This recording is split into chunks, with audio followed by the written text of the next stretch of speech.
سيئات أعمالنا من يهده الله فلا مضل له ومن يضلله فلا هادي له وأشهد أن لا إله إلا الله وحده لا شريك له وأشهد أن سيدنا حبيبنا ومولانا محمدا عبده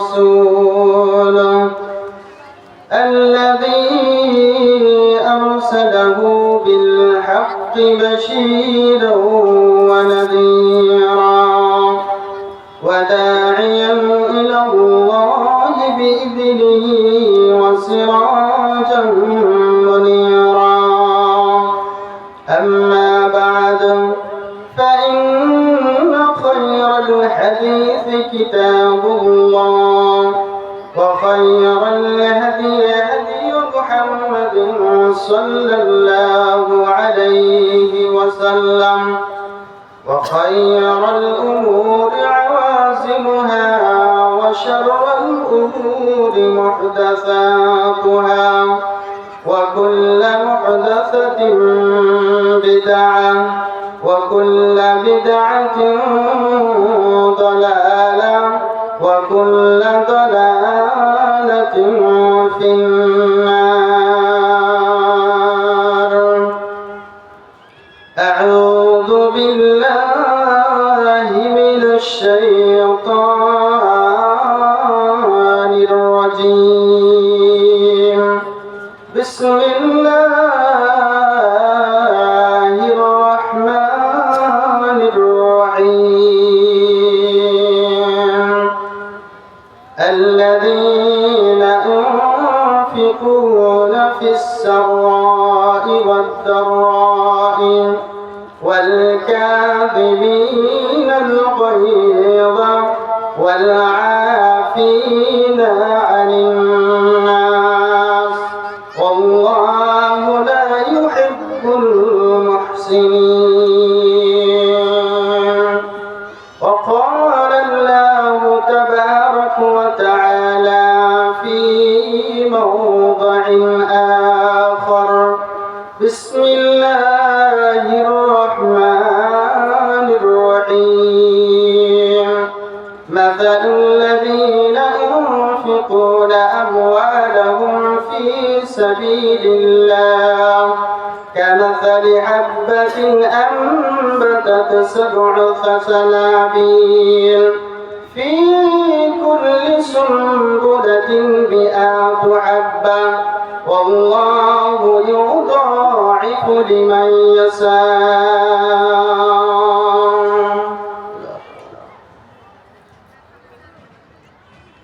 سبحان الله الحمد لله لا إله إلا الله. سبحان الله الحمد لله لا إله إلا الله. তুমি বাঁচাও তুমি মারো অবিরত ক্ষমা করো তুমি বাঁচাও তুমি মারো অবিরত ক্ষমা করো যে জন ধরো তাকে ধরো যে জন ধরো তাকে ধরো তোমার মুঠোয় শুধু আল্লাহ। সুবহানাল্লাহ আলহামদুলিল্লাহ লা ইলাহা ইল্লাল্লাহ। সুবহানাল্লাহ আলহামদুলিল্লাহ লা ইলাহা ইল্লাল্লাহ। তোমার রিজিক খেয়ে পরে অবাধ্য হয় কেমন করে তোমার রিজিক খেয়ে পরে অবাধ্য হয় কেমন করে খুঁজে না পায় কোনো ভাষা খুঁজে না পায় কোনো ভাষা শুকুর গুজার করার আল্লাহ সুবহানাল্লাহ আলহামদুলিল্লাহ লা ইলাহা ইল্লাল্লাহ সুবহানাল্লাহ আলহামদুলিল্লাহ লা ইলাহা ইল্লাল্লাহ। উপস্থিত শ্রদ্ধেয় সম্মানীয় আজকের চলমান সভার নির্বাচিত সভাপতি সাহেব, উপস্থিত মঞ্চে আমার শ্রদ্ধেয় শিক্ষক মহাশয় এবং সামনে বসে থাকা আমার বাবাজি ও ভাইগণ এবং পর্দার অন্তরালে বসে থাকা আমার স্নেহের মা ও বোনেরা, সর্বাগ্রে প্রশংসা আছে আল্লাহ সুবহানাহু ওয়া তাআলা, যে আল্লাহ সুবহানাহু ওয়া তাআলার অশেষ দয়ায় আজকে আমরা এইরকম জং লাগা ইমানকে চাঙ্গা করার জন্য, নিভিয়ে যাওয়া ইমানকে সতেজ করার জন্য এইরকম একটা ইসলামিক সভা আয়োজন করার আমাদের সুযোগ দান করেছেন। তাই কিনা একবার শুকরিয়া আদায় করি, তাই সকলে বলি আলহামদুলিল্লাহ। অতঃপর দরুদ ও সালাম বর্ষিত হোক পৃথিবীর সর্বশ্রেষ্ঠ মানব এবং পৃথিবীর সর্বশেষ রাসূল মুহাম্মদ মুস্তাফা আহমদ মুজতবা, আবার একবার বলুন সাল্লাল্লাহু আলাইহি ওয়াসাল্লাম। তিনার প্রতি শত সহস্র দরুদ ও সালাম বর্ষিত হোক। আল্লাহুম্মা আমিন, আল্লাহুম্মা সাল্লি আলাইহি, আল্লাহুম্মা বারিক আলাইহি। প্রিয় উপস্থিতিগণ, আমি আল কোরআনুল কারীমের দু জায়গা থেকে দুটি আয়াত তিলাওয়াত করেছি। উক্ত আয়াত দুটিকে সামনে রেখে এবং জালসার যে মেন লক্ষ্য বা উদ্দেশ্য সেটাকে সামনে রেখে আজকের আমার তো প্রশংসা আছে আল্লাহ সুবহানাহু ওয়া তাআলা, যে আল্লাহ সুবহানাহু ওয়া তাআলা এই পর্যন্ত আমাদেরকে এখানে কয়েকজন বাবাজিকে উপস্থিত হওয়ার সুযোগ দিয়েছেন, তাই বলি আবারও আলহামদুলিল্লাহ। আমার বক্তব্যে যাওয়ার আগে আমার শ্রদ্ধেয় সভাপতি সাহেব 5 থেকে 10 মিনিট যে বক্তব্য তিনি দিলেন সেটা সত্যি চমৎকার। কেন যে আমরা এই সবার নাম দিচ্ছি ধর্মীয় সভা, কিন্তু আমাদের ধর্মের সাথে এর লিঙ্ক নেই। এর থেকে বড় পরিতাপ, এর থেকে বড় দুঃখের বিষয় আর হতে পারে না। ভাইজান, সাহাবা রিদওয়ানুল্লাহ আলাইহিম আজমাইনদের যদি ইতিহাস যদি তুলে ধরা হয়, তিনারা একটা ইসলামের কথা শোনার জন্য, তিনারা একটা হাদিস কালেক্ট করার জন্য হাজার হাজার মাইল তিনাদের সফর করতে হয়েছে। তিনারা সফর করে করে একটা শরিয়ত তিনারা জানার চেষ্টা করেছেন, কিন্তু সেই কষ্ট আজকে আমাদের করতে হয় না।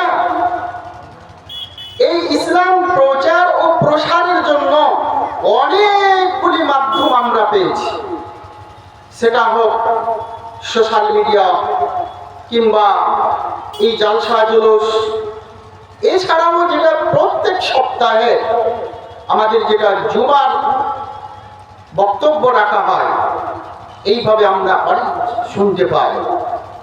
তো এই যে একটা সুযোগ আমাদের, এই মসজিদের কমিটি কর্তৃপক্ষ আমাদের সকলের জন্য একটা শোনার বা শরীয়ত জানার একটা মাধ্যম করে দিয়েছেন। তারপরেও কিন্তু আমরা এই শরীয়তকে জানার চেষ্টাও করি না। এমনকি এই যে ইসলামিক সভা, এখানকার যে গুরুত্ব এবং মূল্য কতটা আল্লাহ সুবহানাহু ওয়া তাআলা ভালো জানেন।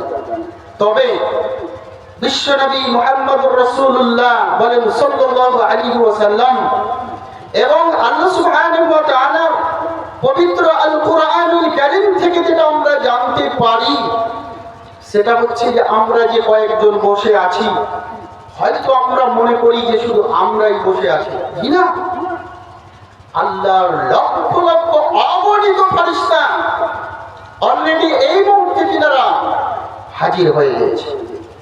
আমরা যেমন শ্রবণ করি তিনারাও শ্রবণ করে, আমরা যেমন বসে থাকি তিনারাও বসে থাকেন, কিন্তু তারা অতিরিক্ত আমাদের থেকে আর একটা বেশি কাজ করে।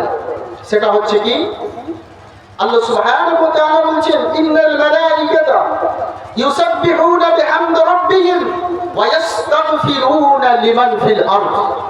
এইরকম যখন কোন ইসলামিক সভা আয়োজন করা হয়, আল্লাহর অগণিত অসংখ্য ফেরেশতা এসে যায় এবং তারাও এসে আলহামদুলিল্লাহ, সুবহানাল্লাহ, আল্লাহু আকবার এইরকম তারা তাসবিহ তাহলিল তারা ব্যস্ত থাকেন।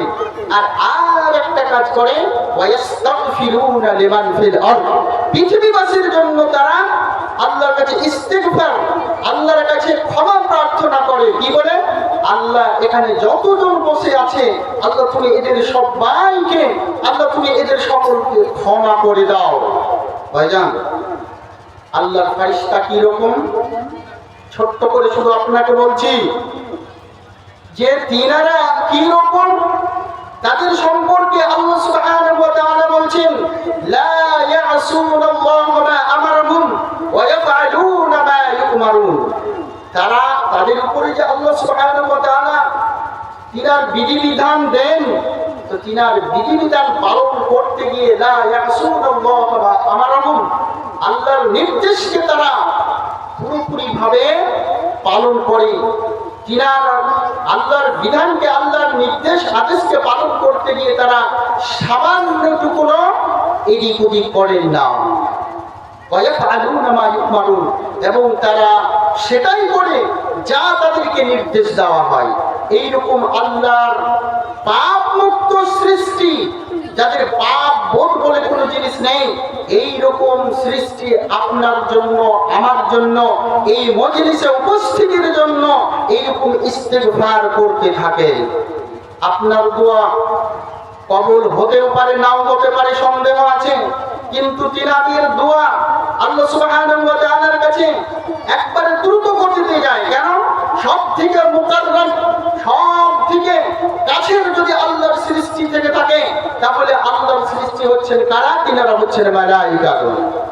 ভাইজান, তাই সকল স্তরের মা, বোন, ভাই, বাবাজি সকলের উদ্দেশ্যে আমি একটা কথা বলি যে যাদের কানে এই মাইকের আওয়াজ যাচ্ছে, আপনারা যত সম্ভব তাড়াতাড়ি আপনাদের মেহমানদের আপ্যায়ন করে নিয়ে এই জালসার যে আয়োজন করা হয়েছে, এখানে হাদিস কোরআনের আলোচনার জন্য যে একটা সভা আয়োজন করা হয়েছে, এখানে আপনারা উপস্থিত হন, এই আশাবাদী, এই আশা রেখে আমি আমার বক্তব্যের দিকে এগিয়ে যাচ্ছি। ভাইজান, আমি যে আয়াতটি পড়েছি, আমার আজকে বক্তব্যের বিষয় তিনটি পয়েন্ট নিয়ে কথা হবে।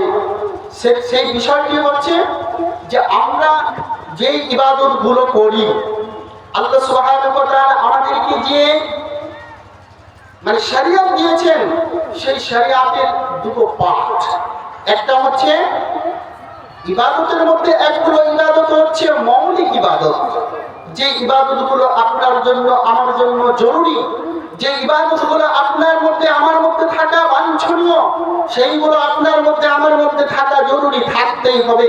যেমন মৌলিক ইবাদতের মধ্যে যেমন আপনাকে বলি 5 ওয়াক্ত সালাত আদায় করা, হজ করা, আপনার রমজান আসলে রোজা রাখা, এইগুলো হচ্ছে মৌলিক ইবাদত। এবং একগুলো ইবাদত হচ্ছে যেগুলো হচ্ছে প্রাসঙ্গিক ইবাদত। এই মৌলিক ইবাদতের পাশাপাশি আমাদের অনেকগুলো ইবাদত আছে, সেই ইবাদতগুলোর দিকে আমাদের খেয়াল রাখতে হবে। আমাদের মূল টার্গেট, আজকে ধরেন আমরা 5 ওয়াক্ত সালাত আদায় করি, নেশাবে আপনার মাল পৌঁছলে আপনি যাকাত বের করেন, রমজান আসলে আপনি রোজা রাখেন, এটার উদ্দেশ্য কি? একটাই টার্গেট, সেটা হচ্ছে জান্নাত যাওয়া।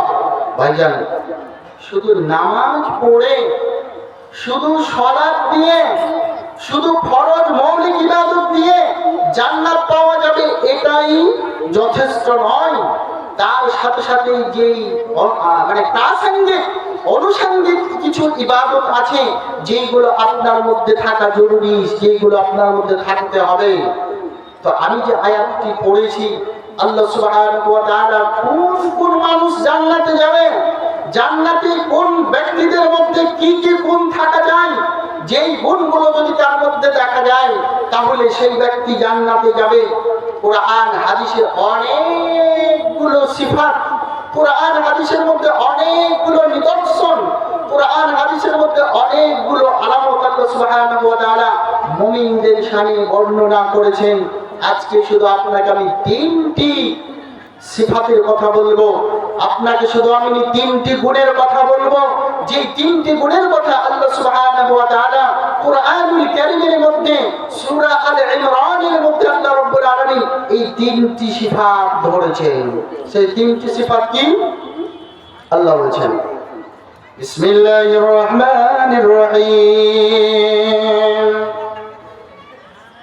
الذين ينفقون في السراء والضراء والكاظمين الغيظ والعافين عن الناس। 3টি কথা। 1 নম্বর কি? আল্লাহ রাব্বুল আলামিন বলছেন, الذين ينفقون في السراء والضراء। আল্লাহ রাব্বুল আলামিন জান্নাতি ব্যক্তিদের সিফাত, জান্নাতি ব্যক্তিদের গুণাবলী বর্ণনা করতে গিয়ে বলছেন যে, হে পৃথিবীর মানুষ রে, যদি তোমরা জান্নাতে যেতে চাও তাহলে জান্নাতে যেতে গেলে তোমাদের মধ্যে কি গুণ থাকতে হবে? সেই গুণাবলীর মধ্যে একটা গুণ হচ্ছে ওই ব্যক্তি যাবে জান্নাতে আল্লাযীনা ইউনফিকুনা ফিস সাররাই ওয়াদ দাররা, যারা আল্লাহর রাস্তায় দান করবে কোন অবস্থায়, সচ্ছলতায় এবং অসচ্ছলতায়, ভালো অবস্থাতে মন্দ অবস্থাতে। অবস্থা ভালো আছে তো ভালো দান করবে, অবস্থা খারাপ আছে তো কম দান করবে। টাকা বেশি থাকলে বেশি দান করবে, আর টাকা কম থাকলে কম দান করবে, আল্লাহর রাস্তায় খরচ করবে। কিন্তু কোন সময় আল্লাহর রাস্তায় খরচ করতে গিয়ে তারা কোনোদিন পিছপা হবে না, তারা কোনোদিন পিছাবে না।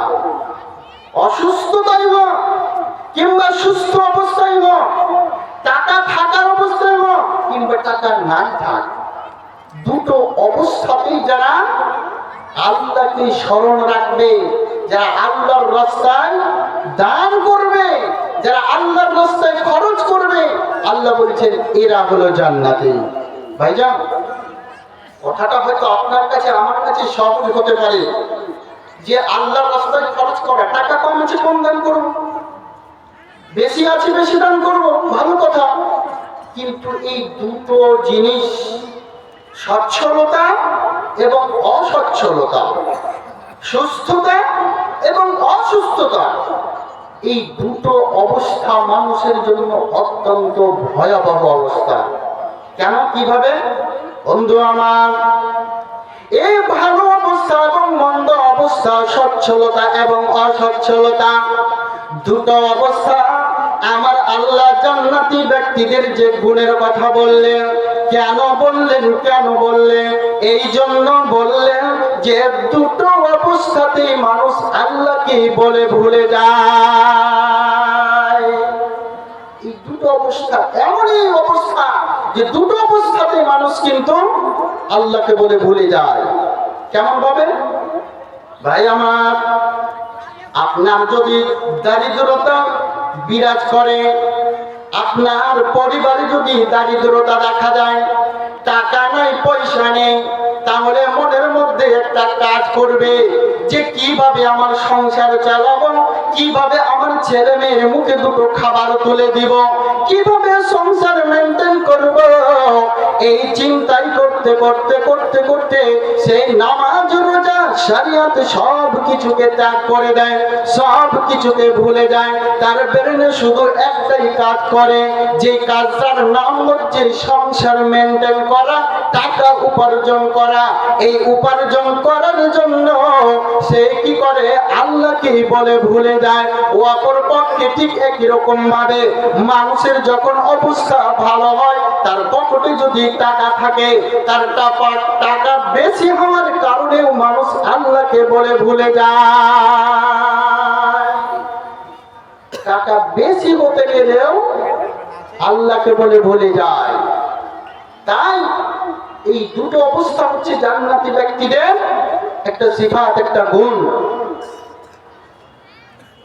প্যান্ডেলওয়ালা এখানে এসে সাক্ষাৎ করো। প্যান্ডেলওয়ালা আপনি নাকি? প্যান্ডেলওয়ালা এখানে তাড়াতাড়ি আসেন স্টেজে। আপনি প্যান্ডেলওয়ালা স্টেজে এসে তাড়াতাড়ি সাক্ষাৎ করেন।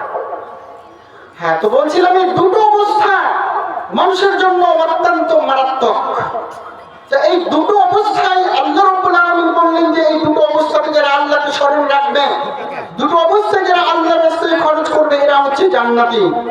একটি হাদিস আপনাকে এই মুহূর্তে দেখাচ্ছি যে আল্লাহ সুবহানাহু ওয়া তাআলার নবী মুহাম্মদুর রাসূলুল্লাহ বলেন সাল্লাল্লাহু আলাইহি ওয়াসাল্লাম বলছেন, হে আমার উম্মতের দল, আল্লাহর নবী বলছেন, হে আমার উম্মতেরা, সচ্ছলতা এবং অসচ্ছলতা এই দুটো অবস্থা মানুষের জন্য এতটাই মারাত্মক, এতটাই ভয়াবহ যে তোমরা জেনে রাখো, ইহফাজিল্লাহ ইয়াহফাযুকা।